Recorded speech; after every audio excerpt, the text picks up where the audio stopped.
Captain Rex Murphy was having what he generously called one of those days, which in the freight hauling business usually meant something expensive had broken. Someone important was yelling at him through subspace radio, or both. Today's special flavor of disaster involved a mining drill that had decided to stop working right in the middle of extracting valuable minerals from Kepler 42b, a planet so remote that even the space GPS seemed confused about how they'd gotten there. "Tina, please tell me you've got good news about the drill," Rex called out from the bridge of the Lucky Break, a freight hauler that had seen better decades and probably better centuries too. "Define good," came Tina's voice from the engine room, along with the sound of something mechanical screaming in protest. "Because if good means it's not actually on fire anymore, then yeah, great news, Captain." Rex rubbed his temples. At 43, he was too old for this nonsense, too young to retire, and too broke to do anything about either problem. The Lucky Break wasn't much to look at, but she was his, and her crew of 3 misfits had somehow managed to keep her flying and profitable for the past 5 years. Well, mostly profitable. Okay, occasionally profitable. "Captain," Benny's voice crackled over the comm, nervous as always. "You might want to look outside. Like right now." Rex glanced through the viewport and immediately wished he hadn't. Something roughly the size of a small building was plummeting through Kepler 442b's atmosphere, trailing fire and what looked suspiciously like pieces of spaceship. It was heading directly for their mining site, with the kind of precision that suggested either incredible bad luck or incredibly bad aim. "Crash, please tell me that's not going to land on our equipment," Rex said into his comm. Bad news, Captain," came Crash's voice from wherever Crash usually disappeared to during actual emergencies. "It's totally going to land on our equipment." The impact shook the ground, hard enough to rattle Rex's teeth and probably rearrange a few internal organs. When the dust settled, there was a smoking crater where their backup generator used to be, and something massive was moving inside it. Rex grabbed his sidearm, which was really more of a comfort blanket than an actual weapon, and headed for the airlock. "Everyone stay on the ship. I'm going to go see what just turned our payday into a very expensive hole in the ground." "Captain, that's probably not a good idea," Benny called out, but Rex was already cycling through the airlock. The thing in the crater was definitely alive, definitely huge, and definitely not from any species Rex recognized from his admittedly limited xenobiology training. It looked like someone had crossed a tiger with a dragon and then asked a nightmare to make some artistic improvements. Dark purple scales covered most of its body, with patches of silver fur that seemed to shimmer in Kepler 442b's twin suns. It had 6 legs, each ending in claws that could probably open a can or a human with equal ease, and a tail that was twitching weakly in a way that made Rex very nervous. As he approached, the creature's massive head turned toward him, revealing eyes that glowed like molten gold. Rex stopped walking and seriously reconsidered his life choices. Then the creature spoke, its voice somehow translating through his universal communicator in a way that sounded like distant thunder mixed with profound sadness. "Human," it rumbled, each word seeming to take enormous effort. "I am Vorthak Prime Hunter of the 7th Fleet. My ship is destroyed. I am dying." Rex looked around, suddenly very aware of how alone he was with what was apparently a sentient alien predator the size of a small building. Sorry to hear that. Is there anything I can do to help?" The creature's laugh sounded like rock slides.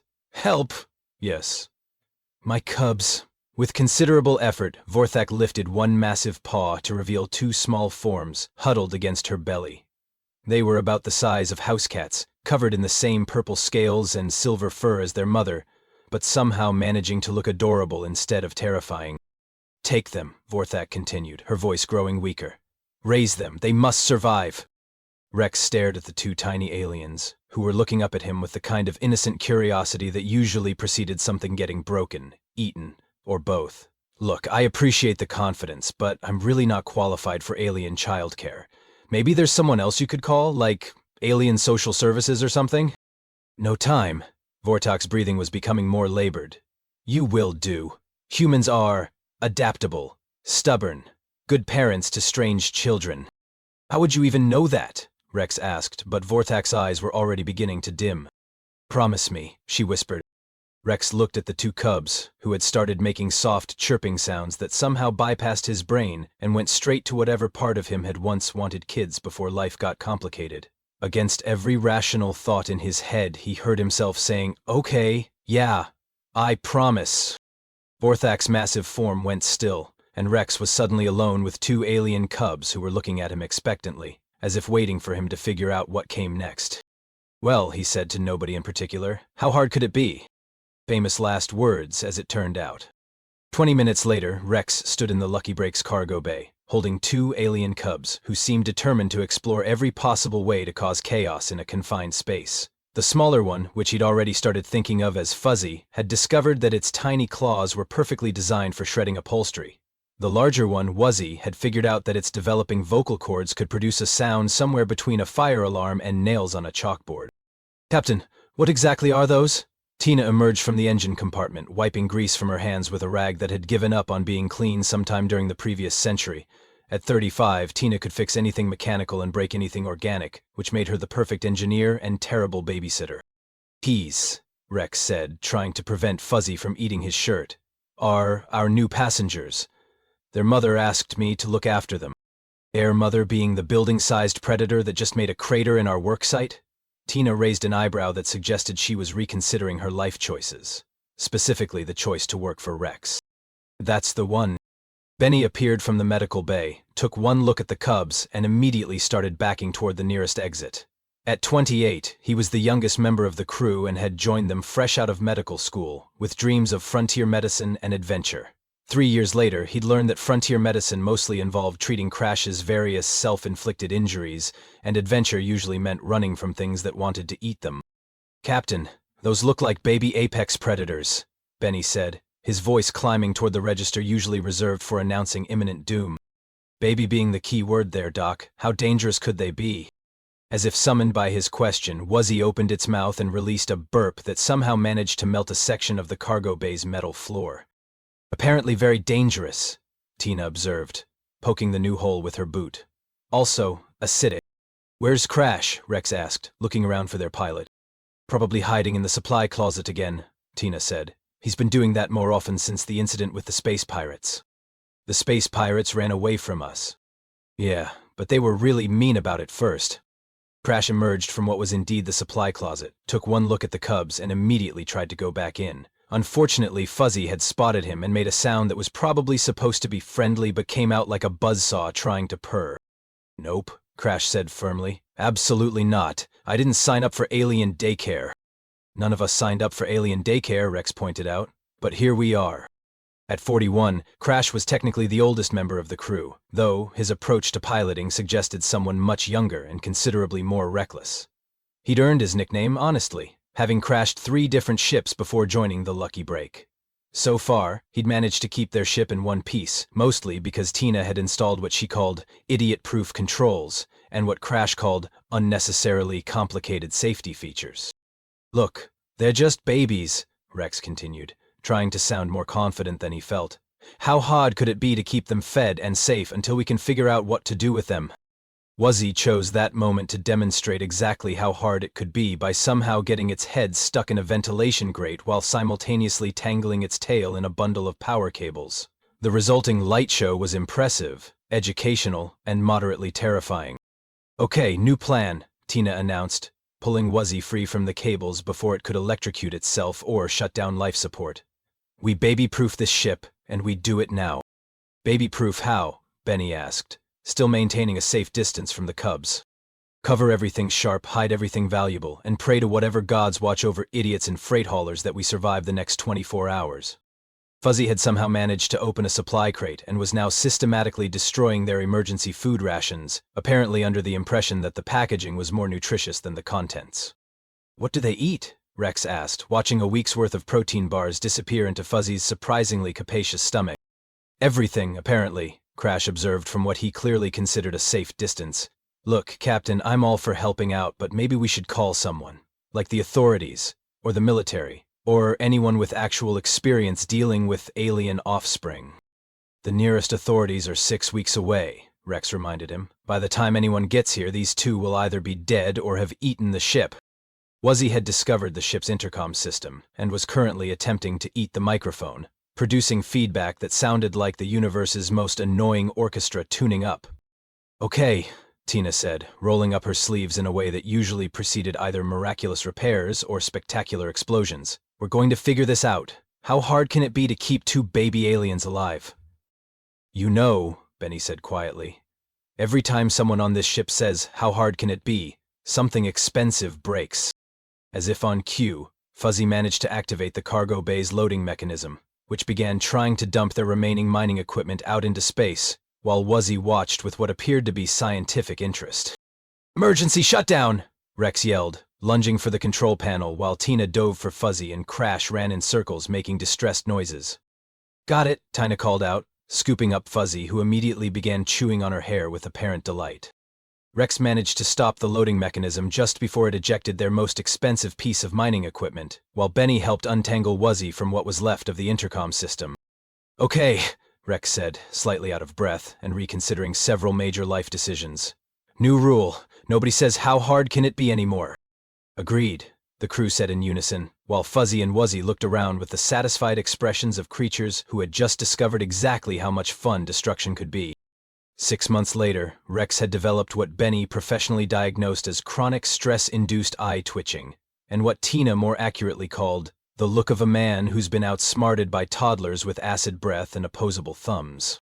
The cubs were no longer cub-sized. Fuzzy now stood roughly 3 feet tall and had developed an alarming talent for picking locks with his claws. Wuzzy had grown even larger, reaching almost 4 feet, and had somehow learned to mimic human voices well enough to convince Crash to open doors for him by pretending to be other crew members in distress. "Crash, this is Captain Murphy," came Wuzzy's voice from the storage bay, perfectly mimicking Rex's tone and accent. "I'm trapped in here and need immediate assistance." "Coming, Captain," Crash called out, rushing toward the storage bay.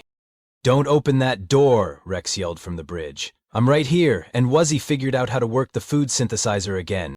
Too late.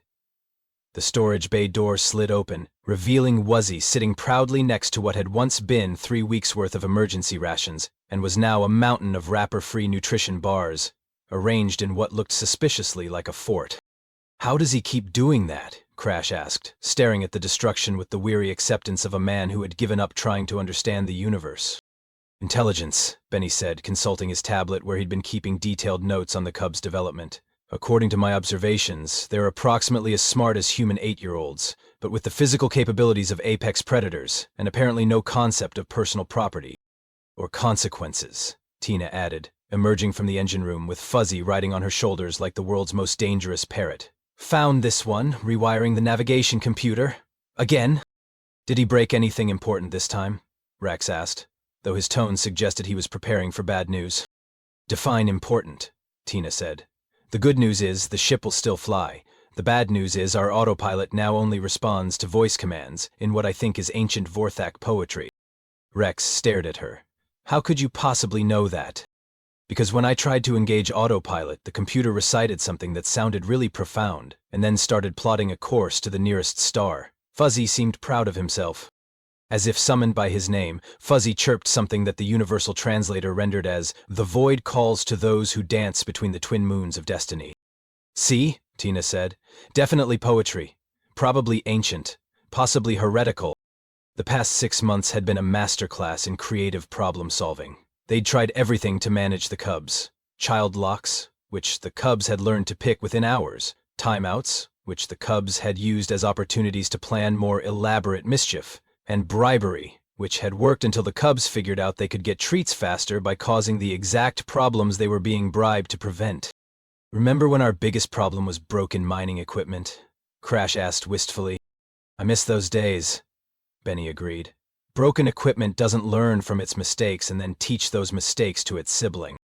"They're not that bad," Rex said, though his conviction had been steadily eroding since the incident 3 weeks ago, when the cubs had somehow managed to reprogram the ship's artificial gravity to work in reverse, resulting in what Tina had dubbed the Great Ceiling Cleaning of 2387.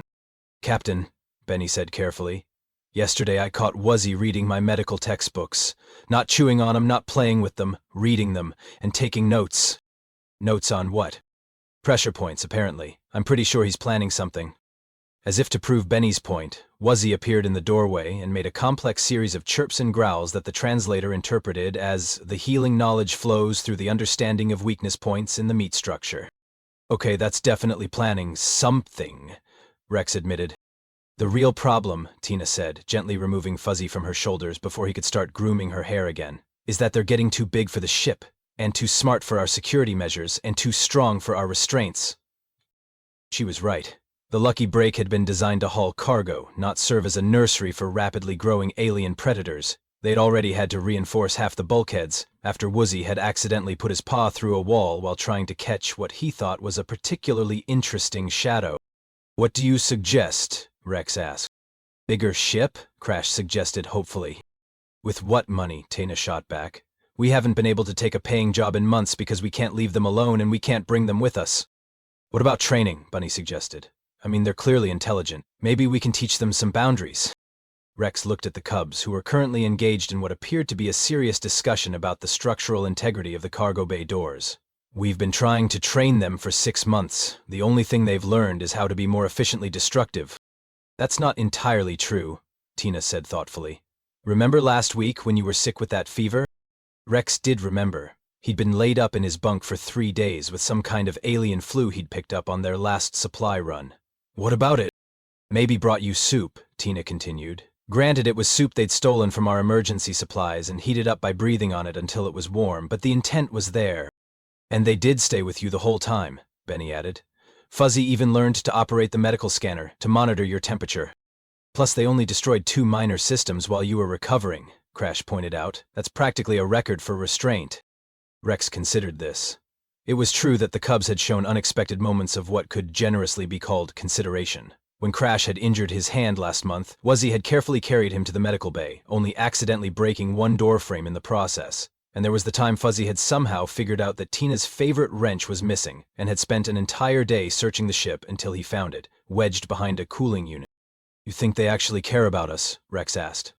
"I think they think we're pack," Tina said, "which means they want to take care of us, but their idea of taking care involves a lot more property damage than we're comfortable with." As if to demonstrate her point, both Cubs suddenly perked up and began making urgent warning sounds. A second later, the ship's proximity alarm started blaring. "Something's coming in fast," Crash reported, rushing to the pilot station. "Big, really big." Rex felt a chill run down his spine as he looked at the Cubs, who had gone very still and were staring at the main display with expressions that somehow managed to convey both excitement and terror. "How big?" he asked, though he was pretty sure he didn't want to know the answer.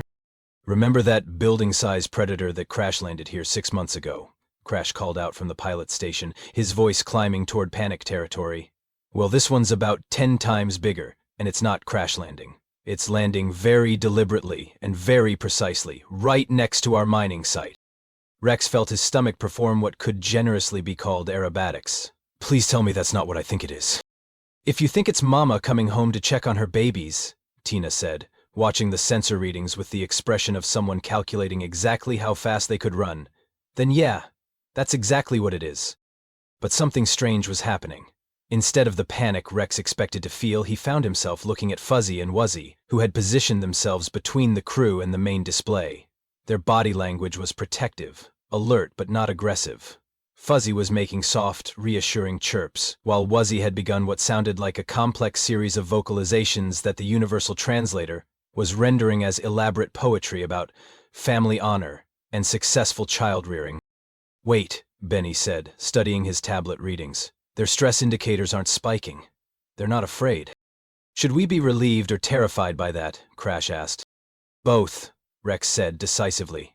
"Definitely both." The massive ship outside had settled into a landing pattern that was simultaneously graceful and absolutely terrifying. It was sleek black metal covered in what looked like organic growths, as if someone had designed a warship and then asked a forest to make improvements. Through the viewports, Rex could see smaller creatures moving around the ship's hull, all of them bearing the same purple scales and silver fur as Fuzzy and Wuzzy. "Okay," Rex said, taking what might be his last breath as a living person, "I'm going out there." "Captain, that's definitely not a good idea," Benny protested. "That ship could contain anywhere from dozens to hundreds of creatures that could probably eat our entire ship as an appetizer. Which is exactly why I need to go out there and explain that we took good care of their kids before they decide to eat us anyway." "I'm coming with you," Tina announced, which surprised everyone, especially Tina herself. "Me too," Benny added reluctantly. "And me," Crash said, though his voice suggested he was hoping someone would talk him out of it. "No," Rex said firmly. "If this goes bad, someone needs to survive to tell people that humans aren't completely terrible at alien child care." Fuzzy and Wuzzy exchanged what could only be described as meaningful looks. then moved to flank Rex on either side. The message was clear. If he was going out there, they were going with him. "Well," Rex said, looking down at his alien charges, who now stood almost as tall as his waist, "I guess we're doing this together." The walk from the lucky break to the landing site felt like the longest 100 meters of Rex's life. The alien ship loomed overhead like a mechanical mountain, and he could see dozens of adult Vortak moving around it with the kind of predatory grace that suggested they could probably dismember him faster than he could apologize for any parenting mistakes. As they approached, a section of the ship's hull opened with a sound like controlled thunder, and out stepped the largest creature Rex had ever seen. Where the cub's mother had been roughly building size, this one was more like city block sized. Its scales were deep black, with veins of silver running through them like lightning frozen in time, and its eyes glowed with an intelligence that was both ancient and utterly alien. Rex stopped walking and tried to remember if there were any gods he hadn't offended recently who might be willing to put in a good word for him. The massive Vortok looked down at him, then at Fuzzy and Wuzzy, and spoke in a voice that made the ground vibrate. "I am Vorthak Prime Elder of the Grand Fleet," the universal translator, rendered in tones that suggested cosmic authority and barely contained power. "I have come for the offspring of Vorthak Prime Hunter." "Right," Rex said, his voice only cracking slightly. "About that, I want you to know that we did our best, but there may have been some minor incidents involving property damage and unauthorized system modifications." The Prime Elder's attention shifted to Fuzzy and Wuzzy, who immediately began what sounded like the most elaborate explanation in the history of interspecies communication. They chirped, growled, sang, and made gestures with their paws that seemed to involve detailed descriptions of ship layouts, crew members, and what Rex was pretty sure were reenactments of their various destructive adventures. During this recitation, something remarkable happened. More Vorthak had emerged from the ship, ranging from creatures the size of the cub's mother down to some that were barely larger than Fuzzy and Wuzzy themselves. They formed a loose circle around the conversation, and Rex realized he was witnessing something like a formal report. "Baymai are explaining your care of them," the Prime Elder said, and Rex detected what might have been amusement in that cosmic rumble. "They speak of pack bonding, of protection, of learning." "Learning?" Rex asked. "All they learned was how to break things more efficiently." "Observe," the Prime Elder commanded. What happened next redefined Rex's understanding of the past 6 months. Fuzzy moved to a position directly in front of Rex, while Wuzzy flanked to his right. Without any apparent signal, both cubs began demonstrating what Rex now realized had been training, not random destruction. Fuzzy's lockpicking hadn't been mischief. It had been learning security systems. His rewiring of ship components hadn't been vandalism. It had been studying human technology. When he'd accidentally activated various ship systems, he'd been learning their functions and capabilities. Wuzzy's voice mimicry hadn't been a party trick, it had been language acquisition. His study of medical textbooks hadn't been random curiosity, it had been learning to care for his adopted pack. Even his apparent interest in structural weak points had been about understanding how to protect the ship, not damage it. The Prime Elder made a sound that might have been approval. "They have learned pack loyalty, technological integration, and protective instincts. This is more than we expected." "More than you expected?" Rex asked. "The young are sent to other species to learn adaptability," the Prime Elder explained. "Most return having learned only basic survival. These have learned partnership." To demonstrate, Fuzzy moved to what Rex now recognized as a defensive position and began scanning their surroundings with the systematic efficiency of a trained security guard. Wuzzy positioned himself to cover Fuzzy's blind spot while maintaining visual contact with Rex and the other humans. "They might have been protecting you," the Prime Elder observed. "You did not realize this." Rex thought back over the past 6 months with dawning understanding. The time Fuzzy had, accidentally, triggered the ship's defense systems just before they detected an approaching asteroid field. The way Wuzzy always seemed to know when someone was injured or stressed before the crew members realized it themselves. The complex modifications to their ship's systems that had actually improved efficiency and safety, even if they'd caused short-term chaos.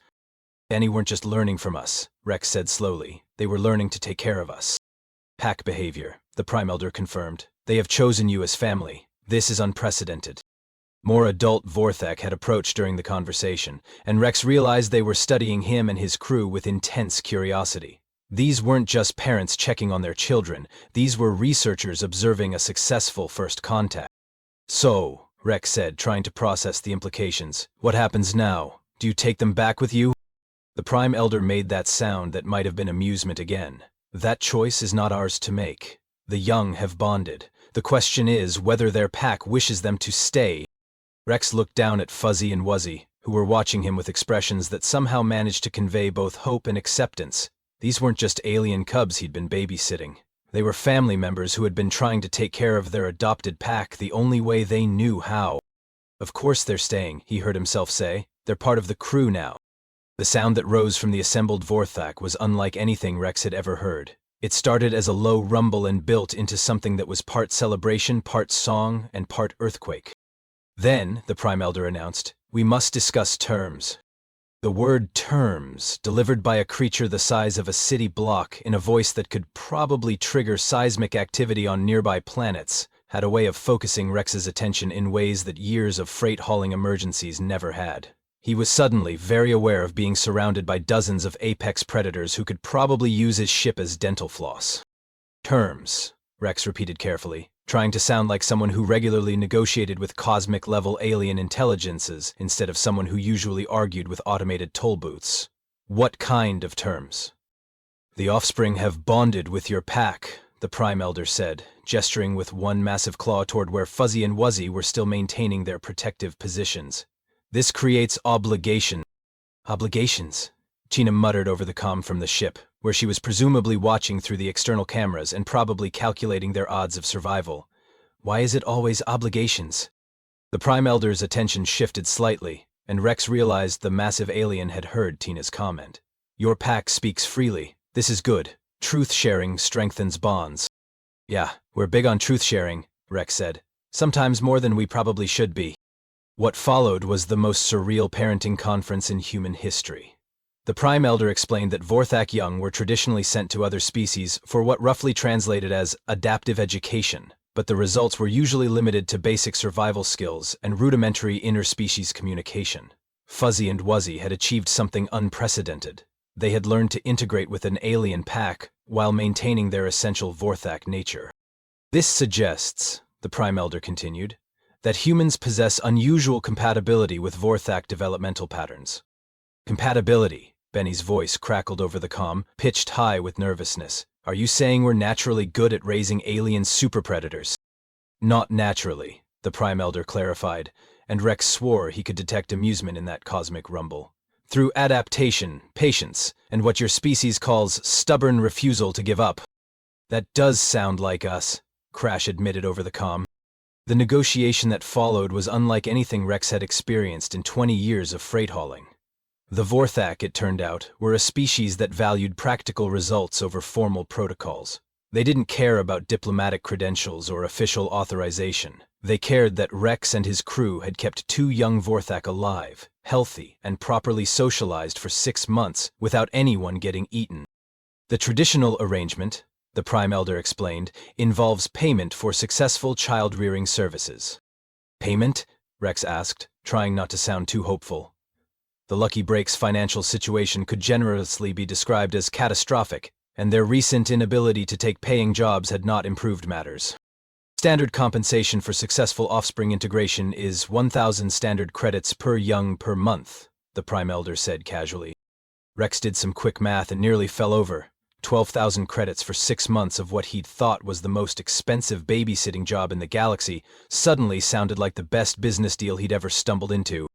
However, the Prime Elder continued, and Rex's brief moment of financial optimism came crashing back down to reality.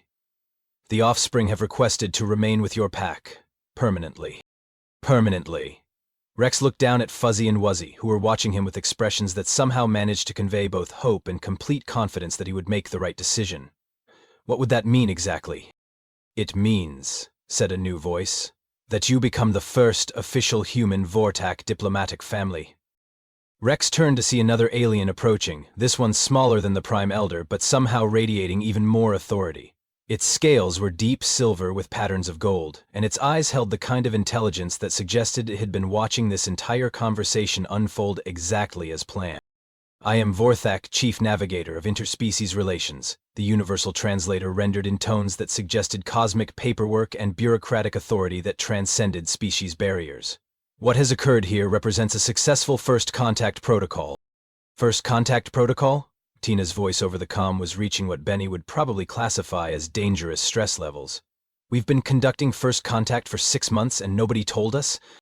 "The offspring were sent to evaluate human suitability for formal relations," the chief navigator explained with what Rex was beginning to recognize as characteristic Vorthak directness. "Initial reports suggested minimal potential. Recent reports suggest exceptional potential." Rex felt a strange mixture of pride and mild indignation. So this was all a test? "Not a test," the Prime Elder corrected. "An opportunity. The offspring were genuine refugees requiring care. Whether that care would result in successful integration was unknown. You succeeded beyond expectations." "What exactly did we succeed at?" Rex asked, though part of him was afraid to know the answer. The chief navigator made a gesture that involved several appendages and seemed to encompass the entire mining site. "You created the first successful human-Vorthak pack bond. You adapted your technology to accommodate Vorthak needs. You learned to communicate effectively across species barriers. Most importantly, you demonstrated that humans can be trusted with Vorthak young." "Trusted with Vorthak young," Crash repeated over the comm. "The same Vorthak young who figured out how to reprogram our autopilot to compose poetry and nearly ejected our mining equipment into space." "Exactly," the chief navigator said, and Rex was certain he detected approval in that statement. "They learned to integrate human technology with Vorthak capabilities. They learned to balance destructive instincts with protective ones. They learned to be both Vorthak and pack members simultaneously." What the chief navigator was describing, Rex realized, was unprecedented interspecies cooperation at the most fundamental level. Not trade agreements or diplomatic treaties, but actual family integration. "Say what happens now?" he asked. "Now," the Prime Elder said, "we established the first human Vorthak colony world." Rex blinked. "Colony world?" "Here," the chief navigator clarified, gesturing around the mining site that Rex had been considering a temporary operation. "This world becomes a joint settlement. Humans continue mining operations. Vorthak provide protection and technological integration. Offspring from both species learn adaptation together." "Wait!" Tina's voice came over the comm, and Rex could hear her moving around the ship, probably checking readings and calculations. "You're talking about turning our mining operation into an interspecies colony." "A profitable interspecies colony," the chief navigator amended. "Vorthak technology will improve mining efficiency by approximately 300%. Human adaptability will allow Vorthak operations in previously unsuitable environments. Both species benefit significantly." Rex looked around the mining site, trying to imagine it as a colonial settlement instead of a temporary operation. It wasn't hard to picture, actually. The site had good water sources, stable geology, and enough space for expansion. With Vorthak technology backing their operations, they could actually build something permanent here instead of constantly moving from one marginal job to another. "There is one additional consideration," the Prime Elder added, and something in that cosmic rumble suggested this was the important part. "What's that?" Rex asked, though he was pretty sure he didn't want to know. "The offspring have requested that you be designated as their official pack leader." Rex stared down at Fuzzy and Wuzzy, who had moved closer and were now flanking him like ceremonial guards. "Pack leader?" "In Vorthak culture," the chief navigator explained, "the pack leader is responsible for the safety, development, and well-being of all pack members. It is a position of great honor and even greater responsibility." "What would that involve exactly?" Rex asked, though part of him already knew he was going to accept, regardless of the answer. "Teaching young Vorthak about human culture and technology," the Prime Elder said. "Learning Vorthak traditions and capabilities. Serving as the official liaison between human and Vorthak populations on this world. Managing the colony's development and operations." "Essentially," the chief navigator added, "becoming the first human Vorthak colonial administrator in galactic history." Rex considered this. It would mean giving up the nomadic freight hauling life he'd known for 20 years. It would mean taking responsibility not just for his crew, but for an entire colonial settlement. It would mean raising Fuzzy and Wuzzy to adulthood while helping establish a completely new form of interspecies cooperation. On the other hand, it would also mean financial security, steady work, and the chance to build something permanent instead of constantly scrambling for the next paying job. "There's just one question," he said finally. "Yes?" the Prime Elder prompted. "Do I get to keep my ship?" The sound that emerged from the assembled Vorthak was definitely laughter. It started as a low rumble from the Prime Elder and spread through the gathered aliens like a seismic wave, building into something that was part amusement, part approval, and part cosmic acknowledgement that humans would always ask the practical questions first. Yes, the chief navigator said, and Rex could swear there was fondness in that voice. You keep your ship. It will be useful for supply runs and diplomatic missions. Diplomatic missions? Crash's voice over the comm had reached what Benny would probably classify as existential crisis levels. Are we diplomats now? You have been diplomats for 6 months, the Prime Elder pointed out. You simply did not realize it. Rex looked around at the assembled Vorthak, at his crew presumably watching from the lucky break, and down at Fuzzy and Wuzzy, who were still maintaining their protective positions but had begun making soft, hopeful sounds that the universal translator was rendering as variations on, "Please say yes, pack leader." Okay, Rex said, surprised by how easy the decision actually was. Let's do this. What followed was the most elaborate celebration Rex had ever witnessed. The Vorthak had apparently brought supplies for exactly this outcome, which suggested they'd been considerably more confident about the results than Rex had been. Within hours, the mining site had been transformed into something that looked like a cross between a construction zone and a very well-organized party. Vorthak engineering made human technology look like stone tools. They had structures rising from the ground that seemed to grow rather than be built, with walls that appeared to be part organic and part manufactured. The mining equipment that had taken Rex's crew weeks to set up was integrated into new systems that were already producing refined materials at rates that made their previous operations look like amateur hour. This is incredible, Tina's voice came from somewhere in the construction chaos, where she was apparently helping install what the Vorthak called adaptive processing units. Their technology doesn't just work with our systems, it improves them.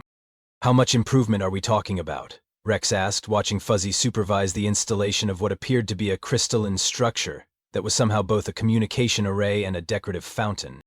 Try 1,000% increase in processing efficiency, Tina called back, and Rex could hear the grin in her voice. At this rate, we'll be able to pay off the lucky break in about 6 months and buy a whole fleet in 2 years. A fleet might be useful, the chief navigator observed, appearing beside Rex with the silent grace that all Vorthaks seemed to possess. This colony will require supply lines, transportation for diplomatic missions, and eventually expansion to other worlds. Other worlds? Rex asked, though he was beginning to understand that every answer from the Vortek led to bigger implications. This is the first human Vorthak colony, the chief navigator explained. It will not be the last. Success here will lead to additional settlements, expanded cooperation, and eventually full integration of human and Vorthak space. Rex tried to process the idea that his reluctant agreement to babysit 2 alien cubs had somehow evolved into founding an interstellar colonial movement. How many other worlds are we talking about? The Vorthak control approximately 3,000 worlds suitable for human habitation, the Prime Elder said casually, as if discussing the weather instead of revealing that Rex had just become a major player in galactic politics. Humans have access to approximately 800 worlds suitable for Vorthak development. Combined operations could expand both species' territorial range significantly. 800 worlds, Benny's voice came over the comm in the kind of whisper usually reserved for religious experiences. We're going from barely scraping by on freight runs to managing colonial development on 800 worlds. Not immediately, the chief navigator clarified with what Rex was learning to recognize as Vorthak practicality. First, this colony must succeed. Then, expansion planning begins. The celebration continued through Kepler 442b's extended day cycle. Rex found himself in conversations with Vorthok specialists about everything from atmospheric processing to interspecies educational theory. It turned out that the Vorthok had been studying humanity for considerably longer than Rex would have guessed, and they had detailed plans for cooperative development that went far beyond what he'd imagined possible. The question, the Prime Elder said during a brief moment when Rex had managed to extract himself from a discussion about mining rights and colonial governance, is whether your pack is prepared for this responsibility. Rex looked around at the construction activity, where his crew had integrated seamlessly with Vorthak workers. Tina was deep in conversation with what appeared to be a Vorthak chief engineer about power distribution systems. Benny had somehow ended up as the unofficial coordinator between human and Vorthak medical practices, with a collection of young Vorthak following him around like he was running the galaxy's most unusual medical school. Even Crash had found his niche, working with Vorthak pilots to establish landing protocols for what was apparently going to be a very busy spaceport. I think we're as prepared as anyone could be for accidentally becoming interstellar colonists, Rex said. Accidental success is still success, the Prime Elder observed, and your pack has shown remarkable adaptability. Fuzzy and Wuzzy had grown noticeably during just the day's activities, not physically, though Rex suspected they were still growing, but in confidence and authority. They moved through the construction site like supervisors, checking on various projects and somehow communicating effectively with both human and Vorthak workers despite the language barriers. They're natural leaders, Rex realized.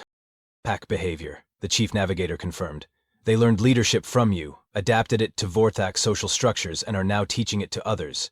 This is the foundation of successful interspecies cooperation. As Kepler 442b's twin suns began to set, casting the new colony in golden light that made the hybrid architecture look like something from a fairy tale, Rex found himself standing at what was apparently going to be the colony's central plaza.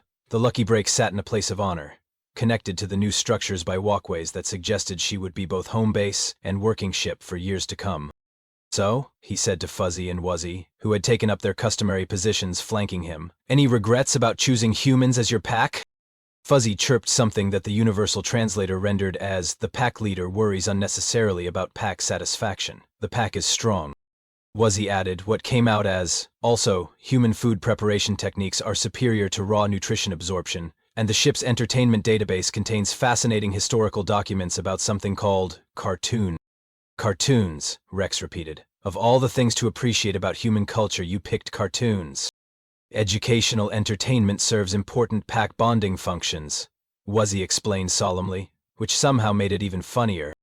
The Chief Navigator approached with what Rex had learned to recognize as important news posture. The Colonial Charter has been approved by the Vorthak High Council and submitted to human authorities for ratification. Congratulations, Colonial Administrator Murphy. Colonial Administrator Murphy, Rex said, testing how it sounded. Has a nice ring to it. The position comes with significant resources, the Chief Navigator continued. A fully equipped administrative complex, a staff of specialists from both species, and a budget that should cover operational expenses for the first 5 years.